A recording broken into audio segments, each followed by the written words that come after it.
Hi everyone, how are you, loves? Welcome or welcome back. We're going to call in Great Spirit and go straight in because I've had some stuff coming through which I've just put out some notes, but I can barely even read them now, so let's just get into it.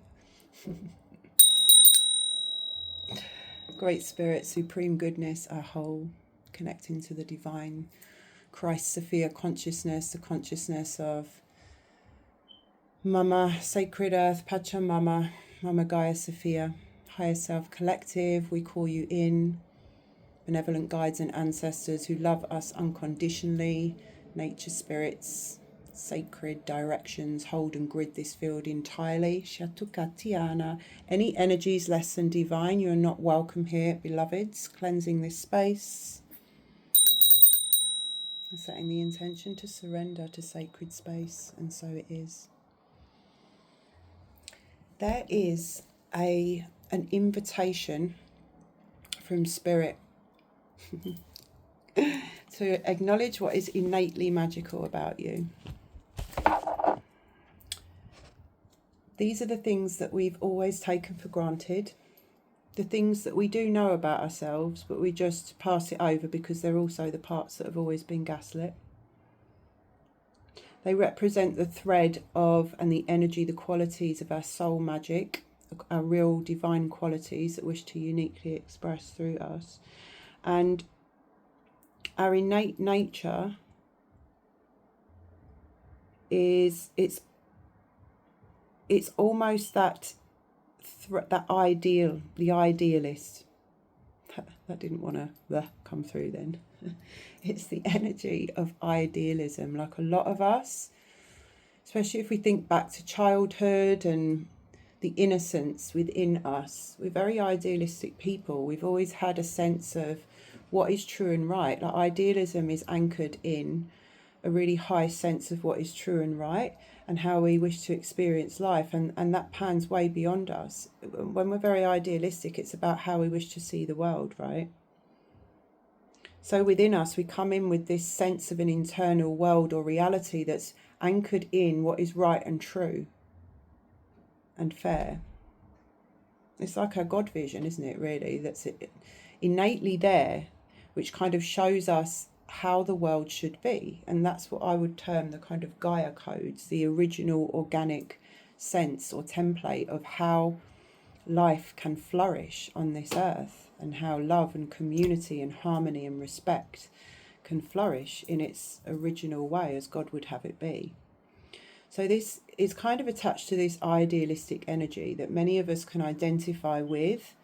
I know I was I was in my own bubble for many years as a child, and I can remember having this very kind of high idealistic sense of right and wrong in the world, right? And I can also see, and I've been shown kind of deliberately, big sort of higher self putting certain memories in front of me to look at, you know, where it is, what parts of my nature that are divine, that have always been there. And now we're being asked to really see them for what they are, as the superpower that they are, and bring that through into our lives. You know, a lot of us were born into the old reality with these innate superpowers. And we've experienced that fully, and now the dismantling of it and the anchoring of the new, the change. And a lot of that change has been a felt experience. All of these gifts that we've been given and senses and idealistic dreams were completely out of place in the old world because the physical reality hadn't caught up to that yet. We were having a sense and a feeling. We were sensing ahead of time, preternatural. We were sensing what's happening in the world and that we're moving towards that, but very much still caged in this old construct of consciousness where we weren't received. So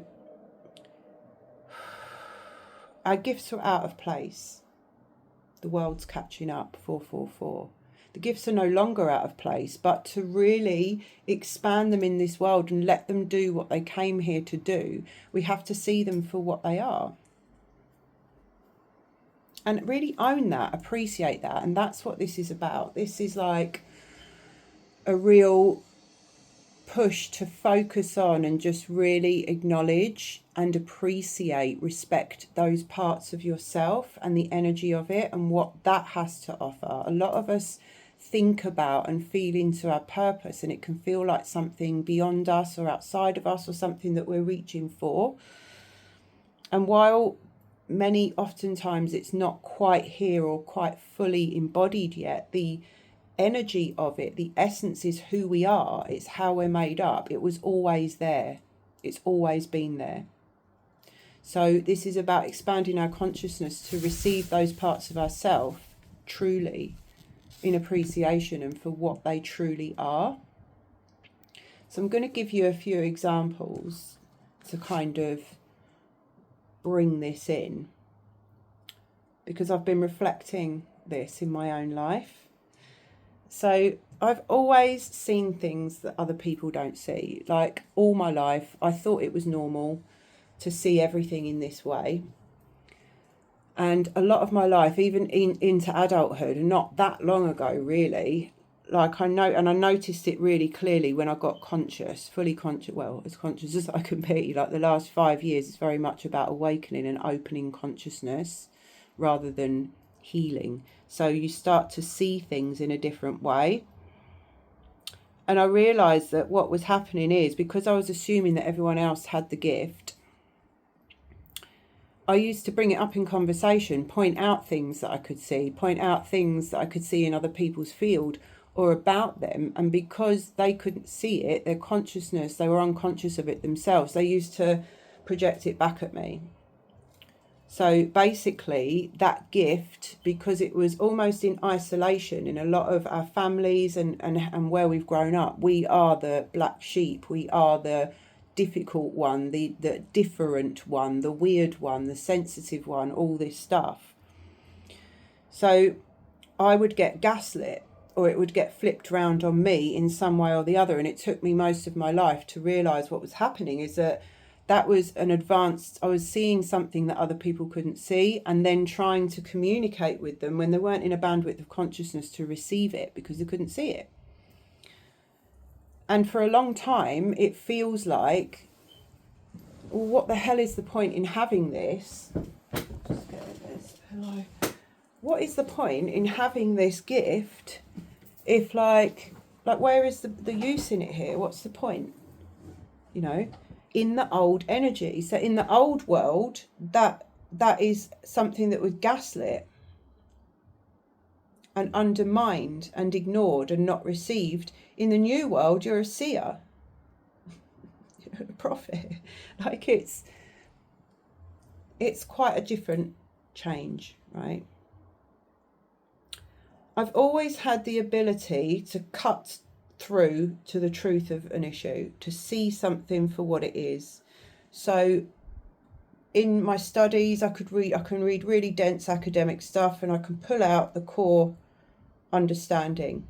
When people are arguing, I can see exactly where they've gone off into emotional stuff and something that isn't the point, and I can bring a fight back down to a conversation and then a resolution, because I can see the thread of the truth. It gets to the core of an issue.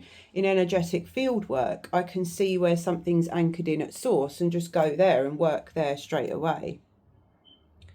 So in the old world, I was like always the peacemaker in my group of friends, the stabilizing influence in any given situation, which is great. And it's divine, really, isn't it?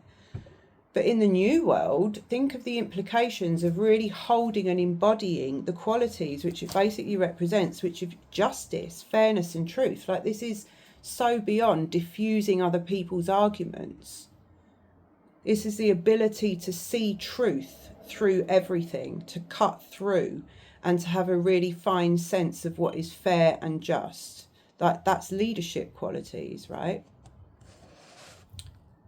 I've always had really strong protection codes in my field. My divine masculine is very, very strong. I've got a very strong sense, compass of what's right and wrong. So I've always been a safe space for people, People have always just naturally come to me. I just make people feel better because I'm a calming influence. In the old world, that can be going to wounded empath behaviour, or making you feel responsible for do that, or being in unconscious patterns where you just feel drained all the time. In the new world, you're a sacred space holder and your codes bring people home. So can we see the difference in the impact? But yet, because these are the innate qualities of the divine, innate magical superpowers that were the very things that were distorted and someone took power over them, so that in the old world they're completely gaslit, and now we're being asked, moving into true earth, true human, true self, we're being asked to step forward with these qualities and embody the frequency of them, because the way that the divine architect can give you opportunities to share that for global impact is way beyond what your imagination could shape as a means to share that frequency. So in other words, in the old world, we've always gone after careers or done things where maybe, you know, we're thinking, I remember when I was 16 years old, I shared this memory in a different context last week. I remember getting that first real rush of desire to help this world. But in the old world, the only opportunities you can see for that are within the traditional routes. Oh, maybe I'll be a teacher, maybe I'll be a social worker. But that never worked out for me because I'm not here to, I'm here for something different, right? I'm here to dismantle the old. So as much as I tried and worked through many different things and offered myself in many different ways, it was never, ever, ever going to be fulfilling, because my purpose, my spirit, those qualities are so much bigger than that controlling construct that the old world operates in would allow. And many of you, I can feel this in the field. Okay. There are so many ways that we've been gaslit, those magical innate parts of us, that it's made us take ourselves for granted. It's made us undervalue those gifts within ourselves and give them away in a sometimes unhealthy way. So the only way we can, you know, the feminine the feminine reclamation is really the return of magic to its place as respected in the natural order of things. So are we still gaslighting ourselves around those innate qualities that we were born with because it's our soul thread? Where are we undervaluing that ourselves because we haven't fully looked at it in the new eyes as divine? We're still seeing parts of ourselves from the perpetrator's perspective. Interesting.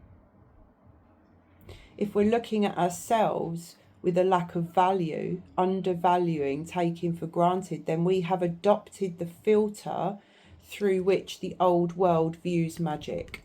This is something that's being asked to be reframed within all of us. We have to reframe this by acknowledging what our innate magical gifts are.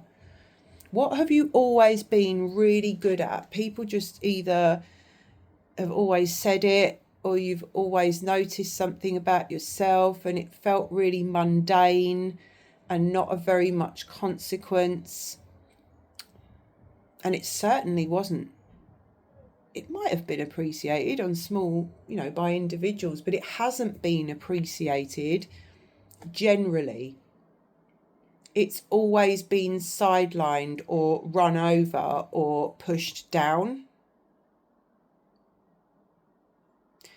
To receive in the true earth frequency of collaboration and abundance, we have to receive ourselves fully and own that frequency within us that is or was that natural presence that we are for others in this world, that natural thing that just happens beyond you with no effort at all.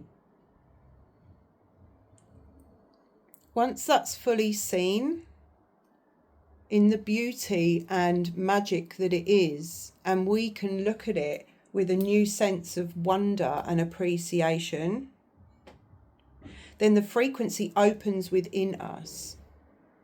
Now, at this particular moment, this threshold of, of expansion of consciousness, when we see the true potential that lies within us and acknowledge the true magic, that's the opening where we can expand into that, where we start to trust more.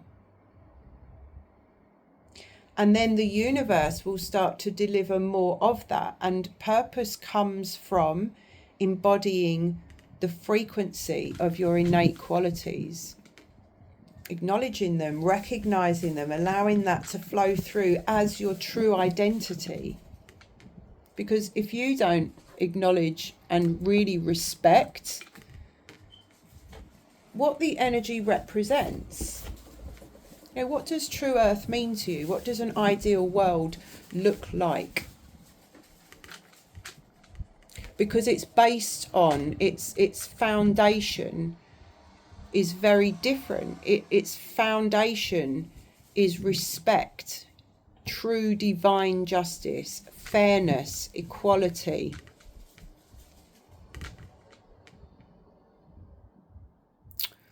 You know, it's abundance for all.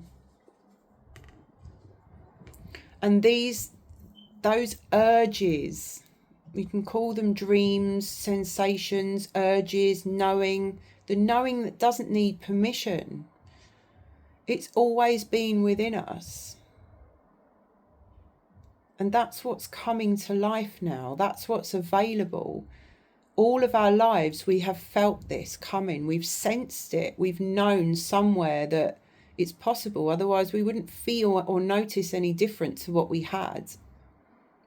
So now that it's present, what's being asked of us? Again, it's not something like our purpose that's out there. It feels like, when we're still hooked into the linear construct, it feels like something that we have to work towards. But it's not a doing, it's a being. So yeah, acknowledge your magical, beautiful essence that naturally shines through in this world. And really bring that appreciation into your body and see yourself as this like magical creature with these divine superpowers, you know, whatever that is, you know, psychic sensations, seeing through the worlds, being able to be completely comfortable in the shadow when other people are freaking out.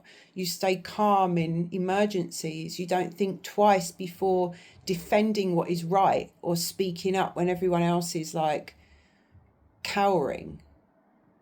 You've always known deep in your heart what it would feel like to have union and be reciprocated and be truly respected. You've always known deep down somewhere that you've come here to live something that's extraordinary, but the world has never given you the opportunity. The world had to catch up. Having these sensations ahead of time is precognizance. That is a superpower. We've had these things all of our life, but because we've been so heavily gaslit, we've actually just left them by the wayside ourselves. They're still there, but we're taken for granted. We take it or leave it. We'll give it to anybody who's there with a cup. You know, start to really anchor who it is that you are through the magical innate qualities that have always been present as you and through you. And through that, there is a purpose waiting for you in the new, the true earth, that the divine has always architected. It's always been there. You're just waiting to step into it through believing and knowing the value of what that truly is, what it represents, and the potential impact that those qualities, that frequency of the diversity of love and care for humanity, the impact that that can have globally and on this world. I love you. You are magical. So thank you so much for being here. It's a beautiful day. I hope you have the sunshine too. I'm sending you so much love. I have to say as well, I just want to thank a beautiful soul who made a really generous donation over the weekend. You know who you are. I'm so grateful. I'm so grateful. And this is another aspect of feeding into receiving and acknowledging as well that we deserve to be resourced in every way so that we can be more fully present with the deep relaxation, the receiving. It's like we're being asked to shift into a different gear. And yeah, I just want you to know that I'm so grateful. Thank you for all the support. It just enables me to flow into this space in a more easeful way. So I'm very, very grateful for all of you. Until next time.